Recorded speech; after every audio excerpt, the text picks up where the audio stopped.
오늘은 12월 12일 주일입니다. 우리에게 주시는 하나님의 말씀은 로마서 10장 16절에서 17절 말씀입니다.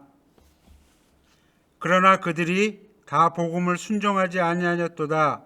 이사야가 이르되 주여 우리가 전한 것을 누가 믿었나이까 하였으니 그러므로 믿음은 들음에서 나며 들음은 그리스도의 말씀으로 말미암았느니라.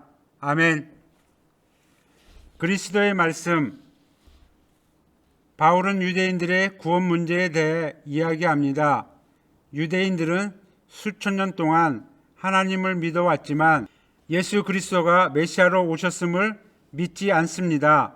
바울은 유대인들이 복음을 순종치 않는다고 탄식하며 믿음은 들음에서 생기고 들음은 그리스도를 전하는 말씀에서 비롯됩니다. 라고 말합니다.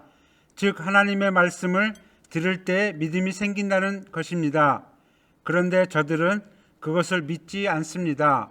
수많은 선지자들이 와서 하나님의 말씀을 전했고 예수 그리스도께서 메시아로 하나님의 아들로 오셨습니다.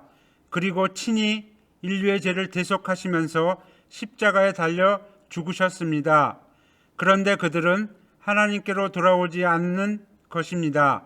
그들이 하나님의 말씀을 못 들을 리가 없습니다. 그런데 그들은 하나님의 말씀에 반응하지 않습니다. 예수 그리스도를 믿지 않습니다. 하나님께서 아브라함을 부르실 때부터 저들을 복음 전도자로 삼으셨는데 그들은 하나님을 바르게 믿지 않고 오히려 하나님을 거스르고 있습니다. 교회는 복음을 전해야 할 사명을 맡았습니다. 사명을 감당하기 위해서는 하나님의 말씀이 먼저 내 귀에 들려야 합니다. 내 귀에 들리지 않는 말씀을 어떻게 다른 사람에게 전할 수 있겠습니까? 말씀을 통해 내가 은혜를 받지 못하고 내가 먼저 변화되지 못하는데 어떻게 다른 사람에게 복음을 전할 수 있겠습니까? 20세기의 기적으로 불리는 헬렌 켈러 여사는 많은 독설함으로도 유명한 인물입니다.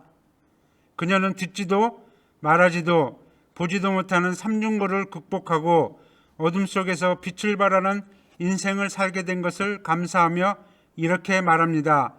나에게 잃어버린 세계를 찾아준 것은 책입니다. 수많은 책 중에서도 내가 가장 애독하는 것은 성경입니다. 나는 어린 시절부터 언제나 용기와 기쁨을 얻기 위해 성경을 읽었습니다. 하도 많이 읽어서 점자 성경의 어떤 곳은 손가락 끝에 위에 달아 문드러져 나갈 정도였습니다. 그만큼 성경은 나의 생애의 지침이 되고 위안이 되었습니다. 삼중고를 짊어진 나에게 불굴의 정신을 갖게 한 것은 오직 성경입니다. 나는 성경을 읽을 때마다 기력을 회복하고 포부를 넓혀 나갔습니다. 그러므로 시간을 내어 성경을 읽고 영을 새롭게 해야 합니다. 성경은 변화와 기적의 책입니다. 힘써 읽고 전하는 우리 모두가 되기를 바랍니다. 하나님의 말씀을 묵상하고 있습니까? 기도하시겠습니다. 우리 삶을 인도하시는 하나님, 말씀을 통해 주님을 알고 믿게 하심을 감사합니다. 날마다 가까이 하며 묵상하게 하옵소서.